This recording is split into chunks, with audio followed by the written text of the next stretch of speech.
Sri K. Shankar Narayan, Distinguished Governor of Maharashtra, Prithviraj Chavan, Distinguished Chief Minister, Maharashtra, Dr. R.K. Sinha, Chairman, Atomic Energy Commission, Sri Shekhar Basu, Director, Bhabha Atomic Research Center, distinguished members of the faculty and staff of BRC training centers, eminent recipients of the Dr. Homi Bhabha Awards, graduating students, distinguished guests, ladies and gentlemen. It's indeed a privilege for me to be present amidst you this afternoon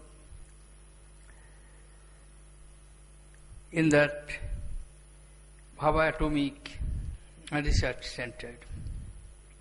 This institution itself is the hub of our national research effort in the nuclear domain, and BARC has emerged as one of the most important place in the global nuclear map, and has earned for India the reputation in the atomic research in the front rank. Our first Prime Minister, Pandit Jawaharlal Nehru, visualized and appreciated the importance of atomic energy. At the inauguration of India's first nuclear reactor in Trombay in 1957, he observed that the atomic revolution was as seminal an event as the industrial revolution. Pandit Nehru said further, either you go ahead with it or you succumb and others go ahead and you fall back and gradually drag yourself along in the trail. While opening the Cyrus Research Reactor at Trombay in 1961, he observed, and I quote, "If you have the picture of the future of India, you will come to the conclusion of the inability of our building of atomic energy for peaceful purposes." This vision of Pandit Jawaharlal Nehru was translated by a person almost single-handedly, and their distinguished eminent personality is Dr. Homi Jahangir Bhabha. Dr. Bhabha established the Tata Institute of Fundamental Research in 1945, and in post-independence, as I mentioned, almost single-handedly created the architecture required to make India a nuclear power. Dr. Bhabha was an institution builder and laid an enduring and comprehensive foundation for the entire nuclear program.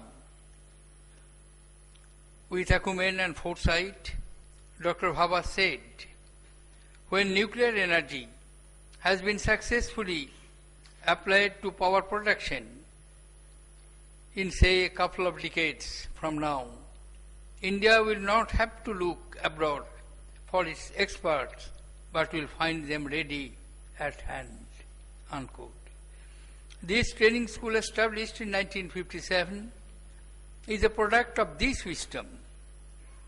It has over the years served to produce a large pool of highly qualified scientists and researchers, and ensured that our program is self-reliant.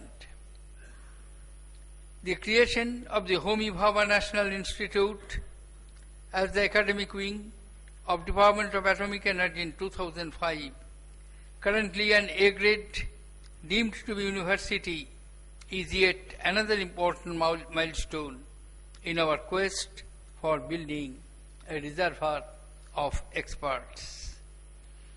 India has an enormous requirement of the electricity for accelerating economic growth, for raising the living standards of the vast majority of our people. Right now we are producing we have the capacity to produce, installed capacity is 2.29 lakh megawatts, 68% of which is thermal, 17% of which is hydro, 13% of which is non-renewable sources, and just only 2% of it is from the nuclear. And this position, I believe, every consensus Indian citizen will agree, is not acceptable. There is a huge energy shortage. In terms of percentage, it is 8.46%. Even in the normal situation, about 56 lakh million units energy shortage we are to face in the last year 2012-13. Therefore, to meet this requirement and also to make a balance between the environmental requirement, environmental protection, and the developmental requirement to have the clean energy, perhaps we ought to concentrate on nuclear energy. Even non-renewable energies, clean energies, has certain limitations, especially a country like India, where till today, just now when I am speaking before you, 1/4 of Indian household has no access to electricity. Keeping that objective in view, it is essential that we harness energy from all possible sources, conventional and non-conventional, for ensuring sustainable energy security.